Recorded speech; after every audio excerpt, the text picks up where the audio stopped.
Hari Om to all the Atmajyotis, divine light of the self. Let us begin with Guru Vandana. Om Guru Brahma, Guru Vishnu, Guru Devo Maheshwaraha, Guru Sakshat Parabrahma, Tasmai Shri Gurave Namaha. Sahana Vavatu, Sahanau Bhunaktu, Sahaviryankaravavahai, Tejasvinavadhitamastu, Ma Vidvishavahai. Om Shanti Shanti Shanti. Welcome to today's session of Kathajyoti. We are all very blessed to have Sadguru Sri Prabhuji, who has given us the knowledge of Brahman, right? What is that knowledge? The knowledge is, we all know that Nanu Nanimbudu Nanalla Ideha Manabuddhi Nanalla Satchidanandatma Shivananu Nane Shivoham Shivoham Shivoham. I am not the body, I am not the mind, I am not the intellect. I am pure consciousness, Shiva Swarupi. I am Shiva. Similarly, even Sage Narada, the Triloka Sanchari, he had a Sadguru who gave him this ultimate knowledge. Let us listen to the wonderful teaching of Brahmagnana between master and disciple today. Okay. Once upon a time, long, long ago, Narada approached the sage Sanat Kumara and requested him to show him the path of knowledge. Sage Sanat Kumara was an enlightened master. He was a Brahmagnani.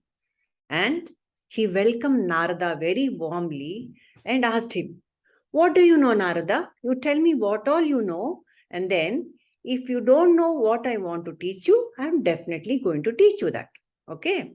So Narada said, "Sir, I have learned the Rig Veda, the Yajur Veda, the Sama Veda, and the Atharva Veda. And I know the Puranas. And I know the method of remembering and repeating the Vedas. And I know the techniques of the Shraddha ceremonies and all other rituals and pujas. I'm an expert in grammar and I am expert in physiology and mathematics and astronomy and astrology. And I know the science of augury." You know what is augury?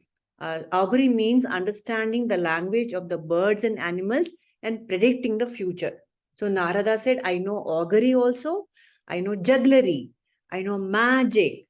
I know logic. I know ethics.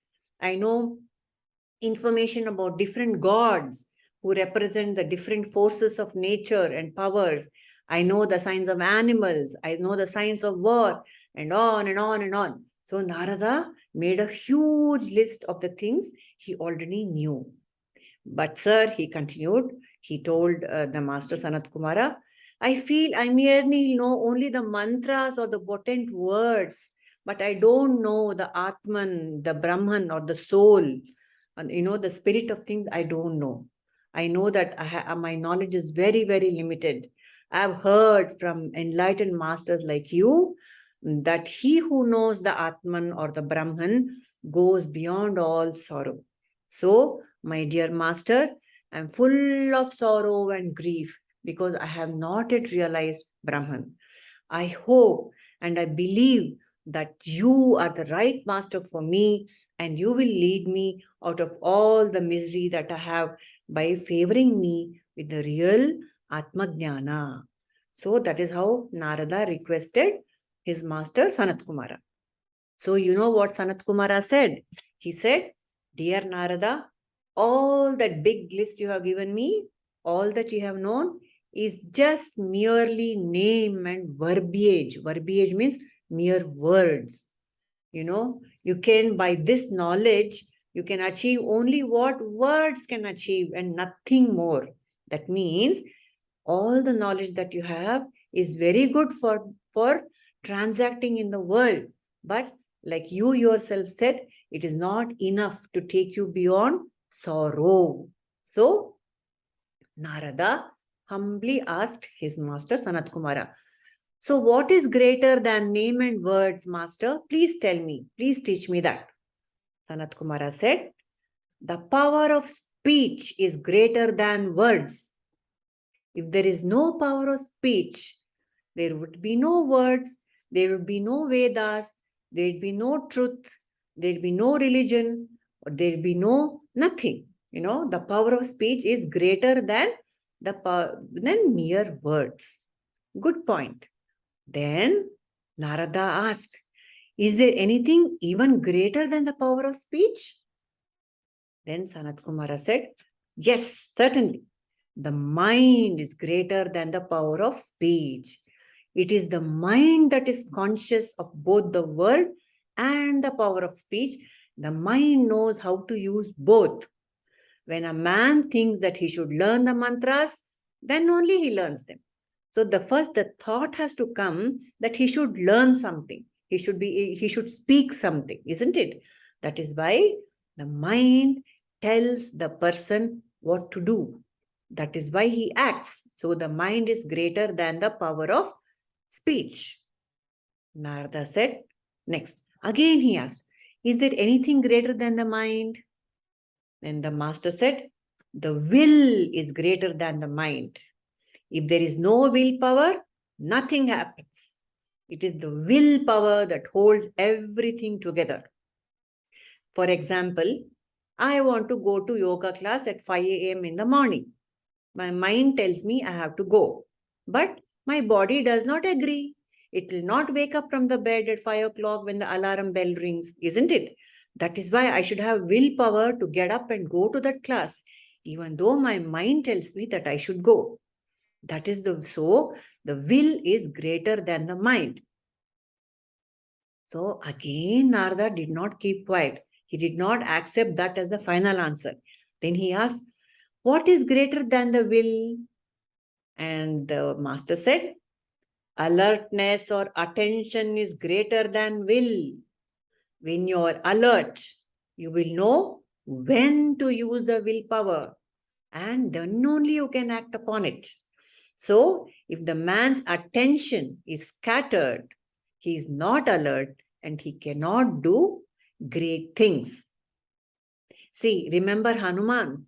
He was a man of great power and his willpower was amazing willpower he had. But he did not know that he had that great strength. So he had to be reminded by Jambavan that he had great power and he could fly across the ocean to find Sita Mata, isn't it? That is why unless you have focus and attention and alertness, that willpower is also useless. So the master said, attention or alertness is greater than will. Narada did not accept this also as the final answer. He was a very smart disciple. Then he asked, dear master, is there anything greater than alertness and attention? The master laughed and said, yes, there is. Mere alertness can lead to restlessness. If you are always alert and attentive, you can become very tense and restless. So the master said, meditation is greater than alertness. A quiet and still mind is greater than mere alertness. Mere alertness means when you have to be alert, you should be alert and attentive. But otherwise, the mind has to be quiet, like a calm lake. It should be quiet in meditation.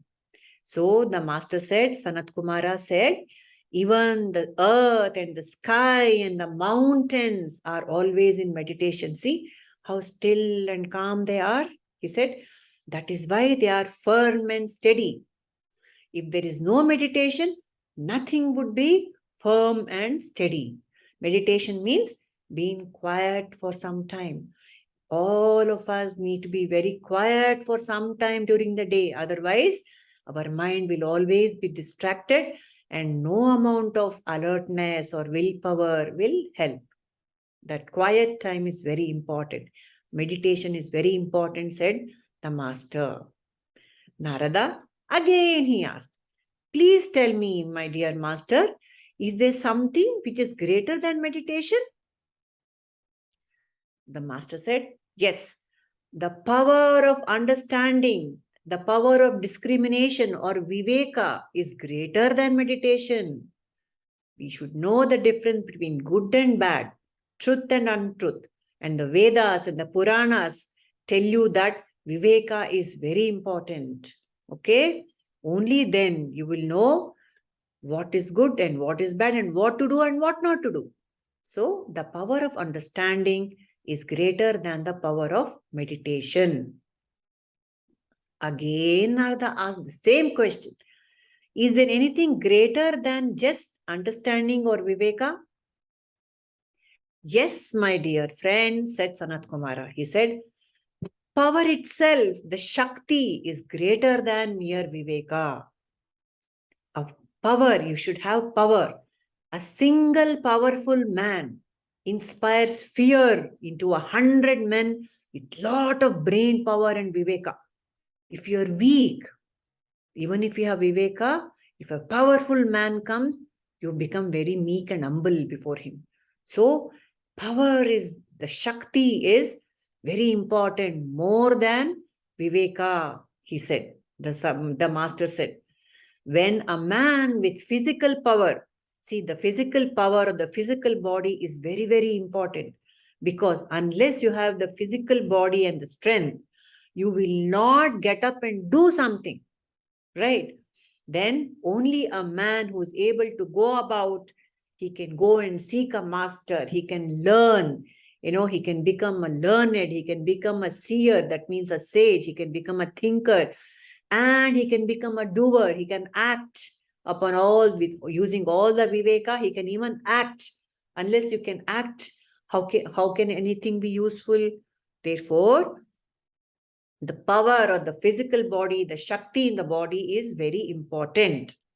It is the power, the Shakti itself that supports the entire universe. The earth is supported by some great Shakti, isn't it? And the sky and the mountains and the beasts and the plants and the men and the gods and everything that exists on heaven and earth is supported by this power or Shakti, said Sanat Kumara. Narada didn't stop. Same question. Is there anything greater than physical power? He asked. Then the master said, yes, food is greater. Anna is greater than the physical power. Why? Because if a man does not eat for 10 days, he will become very weak. If he doesn't eat for more than that, he will die also. Or even if he lives, he will lose his power of speech, he will lose his power of sight, of action, everything he loses. If the physical power is gone, he cannot do anything. What gives the physical body the power? Anna, food gives the power for all the functions of the physical body. Therefore, when a weak person or animal takes food, it gets strength, it gets power, isn't it? So the master said, Anna or food is greater than mere physical body. Narada, same question. Is there anything greater than food, Anna? Yes, says the master. Jala, water is greater than Anna. If there are no rains, there can be no food grains that can grow. For want of water, all the living beings would die. And when there are rains, all the animals and all plants and all living beings are happy. Water nourishes entire earth. Then, what is greater than water? Asked the disciple. And the master said, heat or light is greater than water. If there is no heat, water from the earth would not evaporate and there would be no rain without evaporation. So heat or light is greater than water. What is greater than heat was the next question, naturally. And the master had an answer for that also. He said, The space or akasha is greater than heat or light. Why? Because it is in the space, the akasha, that all the things are happening. All things are held only in akasha. The sun, the moon, and the worlds, everything float in space, isn't it? The space is the cause of sound waves, which makes hearing possible. The pranava, the omkara, comes only when there is akasha. So, space or akasha is greater than heat or light. And then again, Narada did not accept this as the last answer. He said, "What is greater than space, my dear master? Please tell me." And so the master told him, greater than space is Atman, the Brahman, the spirit which holds everything together. The Brahman is the foundation or the substratum of everything else. What makes human beings do a lot of things? Because we get joy or pleasure out of doing something, we do it, isn't it? We engage in activities that gives us happiness. No one acts or does anything unless one is motivated by some kind of happiness it gives.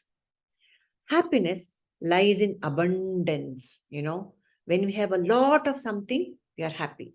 When we have very little of something, we are unhappy. So, abundance is happiness, lack or want is unhappiness. Infinity is joy, and limitation is sorrow. Brahman is infinity. Brahman is joy. Brahman has no sorrow because Brahman is unlimited and eternal. Brahman is always all pervasive. Brahman is everywhere. That is why Brahman is the ultimate supreme reality. And this Brahman or infinity can be realized only by understanding the unity and the oneness in all of creation. If we live with a sense of separation or isolation, we feel limited.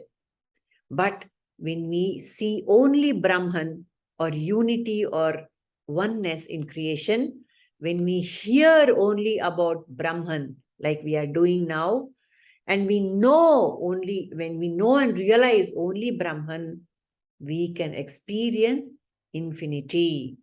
That was the final teaching of the master Sanat Kumara. Then he continued. When we hear, when we see, and we know things other than Brahman, what happens? That means when we are engaging only with the external world, what happens? We feel miserable and sad. Because Brahman is unlimited and eternal, we feel happy when we talk about Brahman. Whereas the things of the world are limited and mortal. Therefore, they can give us only limited happiness. And the Atman or the Brahman is not dependent on anything. The Atman lives by its own power and exists by its own support and greatness. Those who have realized Brahman are not great because they possess a lot of material things like huge mansions and big ships, or they own big airplanes, or, they have several bank accounts. No, the knower of Brahman is great because they have the knowledge of the supreme reality. If one knows Brahman, one knows everything and one has everything, said Master Sanat Kumara to the disciple Narada. And he continued, there is only Brahman everywhere. Brahman above, Brahman below, Brahman all around. And he who knows Brahman enjoys his own company. He enjoys the company of Brahman as if it's a close buddy. And such a person is full of joy. He is Atmanyeva Atmana Truptaha. He is happy in his own company. And he is his own master. He does not have to listen to anybody. And he's always completely in control of himself and such a knower of Brahman is in control of all situations. So, Sanat Kumara is continuing with the teaching. He says, how can we realize Brahman? We can realize Brahman only when our mind is clean and pure. How can our minds be clean and pure? Only when we take sattvic and pure food, our mind can be clean and pure. When our mind is clean and pure, our actions will also be clean and pure, and it's easier, faster to realize Brahman with a pure and clean mind and heart. Only a clean and pure mind can concentrate on the truth, and that truth will shine brightly in the heart of hearts like the rising sun. This was how Sanat Kumara, the master Sanat Kumara, gave the knowledge of Brahman to Sage Narada. This knowledge of Brahman is called as Paravidya. All the other subjects of the world, knowledge of the world that we have, that Narada gave a big list. No, I know astrology, I know astronomy, I know physics, I know chemistry, I know mathematics, I know logic. All that is called as Aparavidya. That is Vidya or knowledge related to the world. The knowledge of Brahman is called as Paravidya. It's the highest knowledge, or it's the highest realization. This knowledge gives us immortality and eternal bliss. So these were the words of wisdom shared by the enlightened sage Sanat Kumara to his disciple Narada. After listening to the sage, Narada also became an enlightened master. He realized that this Brahman that the master was talking about was none other than he himself. I am Brahman. He realized that. And this whole interaction of Paravidya or Brahmavidya between the Guru and the Shishya, the Guru being Sage Sanat Kumara and the Shishya being Sage Narada, this dialogue is found in the Chandogya Upanishad. The Chandogya Upanishad is one of the 108 Upanishads, and it is considered one of the 10 most important Upanishads on which people give the enlightened masters talk about the Chandogya Upanishad. So we are all blessed to get this wonderful Paravidya through the Upanishads, and in this day and age, from our master Sri Prabhuji, our beloved master Sri Prabhuji. In this day and age of Kali Yuga, we are getting this Paravidya. Let us offer our heartfelt pranams to our Sadguru by chanting the Maha Mantra. Nanu nanembudu nanalla ideha manabuddhi nanalla Satchidanandatma Shivananu nane Shivoham Shivoham Shivoham Asatoma Sadgamaya Tamasoma Jyotirgamaya Mrityorma Amritangamaya Om Shanti Shanti Shanti Lokaha Samastaha Sukhino Bhavantu Lokaha Samastaha Sukhino Bhavantu Lokaha Samastaha Sukhino Bhavantu. Harihi Om. Shri Guru Charanarpanamastu.